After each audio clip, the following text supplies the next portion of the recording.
त्विषा शर्मा की संदिग्ध मौत के मामले में भोपाल केंद्रीय जेल में बंद सेवानिवृत्त जिला एवं सत्र न्यायाधीश गिरिबाला सिंह और उनके बेटे अधिवक्ता समर्थ सिंह की न्यायिक हिरासत 30 जून तक बढ़ा दी गई है। भोपाल जिला अदालत ने ये आदेश केंद्रीय जांच ब्यूरो की मांग पर जारी किया। मामले की सुनवाई के दौरान सीबीआई की विशेष जांच टीम ने अदालत को बताया कि दिल्ली एम्स के विशेषज्ञ चिकित्सकों द्वारा तैयार की गई अंतिम फॉरेंसिक रिपोर्ट और बिसरा जांच रिपोर्ट अभी प्राप्त नहीं हुई है। कुछ प्रारंभिक रिपोर्ट्स मिली हैं जिनका अध्ययन किया जा रहा है। दोनों आरोपियों को वीडियो कॉन्फ्रेंसिंग के माध्यम से न्यायिक मजिस्ट्रेट प्रथम श्रेणी शोभना भलावे की अदालत में पेश किया गया।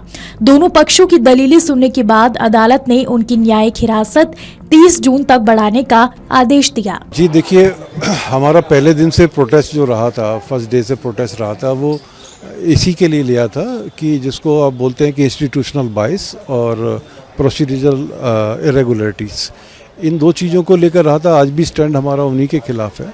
हम केस ट्रायल में माननीय सुप्रीम कोर्ट की गाइडलाइंस का फॉलो करते हैं और हम कोई टिप्पणी नहीं करते हैं।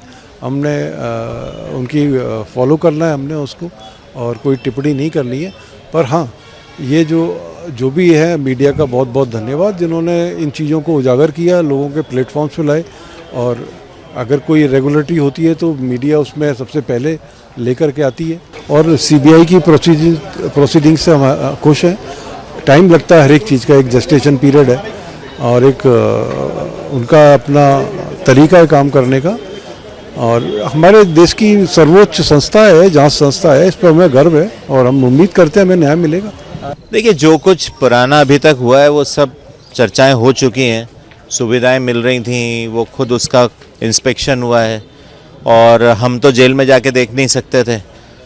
जेल की सीनियर अथॉरिटीज़ ने ही इंस्पेक्शन किया और इंस्पेक्शन करके हमें भी मीडिया से ही पता चला कि डिप्टी जेलर को सस्पेंड किया गया।